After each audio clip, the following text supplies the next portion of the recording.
మన country develop కావాలి అంటే ఇట్లాంటి యూనివర్సిటీస్ ఖచ్చితంగా రావాలి మేడం. ఈ తక్కువ ఫీజులో ఈ క్వాలిటీ ఎడ్యుకేషన్ రావడం చాలా కష్టం. మేము అడ్మిషన్ తీసుకొని వెళ్ళిపోదాం అనుకున్నాం, కానీ ఇక్కడికి వచ్చిన తర్వాత ఈ వాతావరణం అంతా చూసిన తర్వాత బాబు మాత్రము నేను చదివితే నేను అక్కడే చదువుతాను అని పట్టుగా కూర్చున్నాడు మేడం.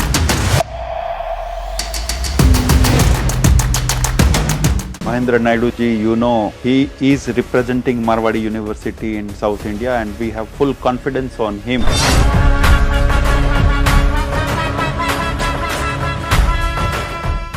మార్వాడి యూనివర్సిటీలో అడ్మిషన్ తీసుకోవాలి అనే పాయింట్ వచ్చినప్పుడు మేము అబ్జర్వ్ చేసింది ఏంటంటే చాలా మంది పిల్లలు పేరెంట్స్ కన్ఫ్యూజ్ అవుతున్నారు. అంటే ఎవరు రైట్ పర్సన్, నాకేదైనా డౌట్ ఉన్నప్పుడు ఎవరిని అడిగితే నాకు క్లారిటీ వస్తుంది అనే విషయంలో కొద్దిగా కన్ఫ్యూషన్ ఉంది అని గమనించి నేను పర్సనల్ గా తీసుకుంటున్న ఇనిషియేటివ్ ఏంటి అంటే, ఒక వారం రోజులు నేను నా పర్సనల్ టైం కేటాయిద్దామని చెప్పేసి నేను డిసైడ్ అయ్యాను. ఎవరైతే మార్వాడి యూనివర్సిటీలో అడ్మిషన్ తీసుకోవాలి అనుకుంటున్నారో మీకున్న డౌట్స్ ని క్లారిఫై చేసుకోవడానికి మీరు పర్సనల్ గా డైరెక్ట్ గా నాతోనే కమ్యూనికేట్ అవ్వచ్చు. సో కింద కనపడుతున్న నెంబర్ ఏదైతే ఉందో దానికి కాల్ చేయండి, మా ఆఫీస్ కి కనెక్ట్ అవుతుంది. బేసిక్ గా మీ ఇన్ఫర్మేషన్ తీసుకుంటారు, తీసుకున్న తర్వాత నాతో డైరెక్ట్ గా మాట్లాడిస్తారు. నెక్స్ట్ 4 years మీకు ఎటువంటి డౌట్స్ ఉన్నా కూడా నేను చెప్తున్న ఏదైతే నెంబర్ ఉందో ఆ నెంబర్ కి కాల్ చేయొచ్చు, మీ డౌట్స్ ని క్లారిఫై చేసుకోవచ్చు.